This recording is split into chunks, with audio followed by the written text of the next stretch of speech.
Hi, I'm Steve Gladys here at the George Mason University's Mason Enterprise Center.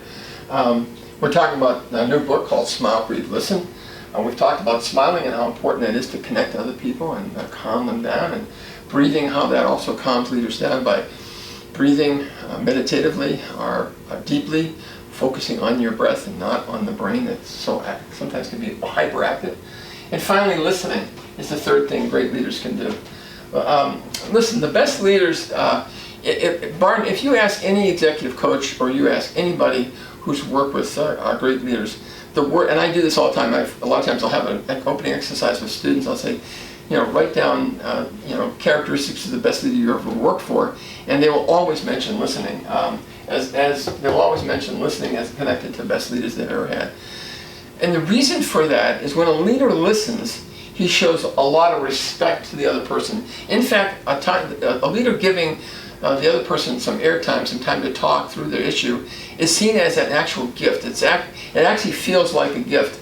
At the same time, the leader is listening, he's subordinating himself to the other person's, the importance of the other person. He's actually giving the other person, in a sense, status. And when that happens, people really like that interaction and are more willing to work for that leader. In fact, the first thing that I tell leaders when they go into new work situations is don't hit the ground running and doing stuff and making decisions and things like that. That's the wrong thing to do. Hit the ground listening, talking to other people. Go on a listening tour. Really important. In this particular book, we talk about a theory that was developed by three psychologists out of University of Denver. It's called the SpeakerListener Technique.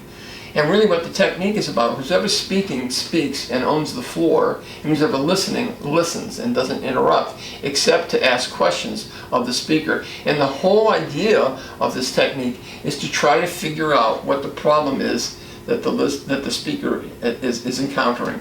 So it's really about listening for and defining what the problem is and not actually solving it. Most people, will tell you, I don't want you to give me a solution, I just want you to listen.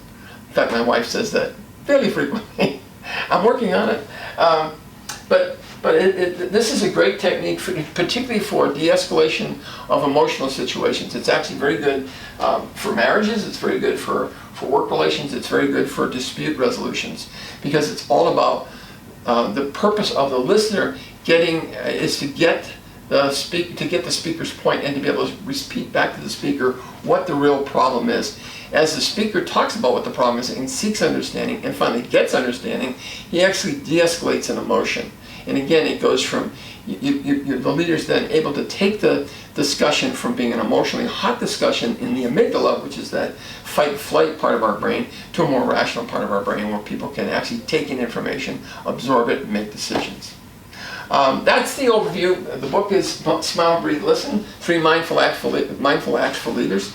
I'll be speaking on this in various places around the country. I hope that we have a chance to do it at your business, your place of business. Let us know. My name is Steve Gladys at the George Mason Enterprise Center. Just Google the name and you'll find all the contact information. Thanks so much and have a great day, and smile, breathe, and listen. Thanks.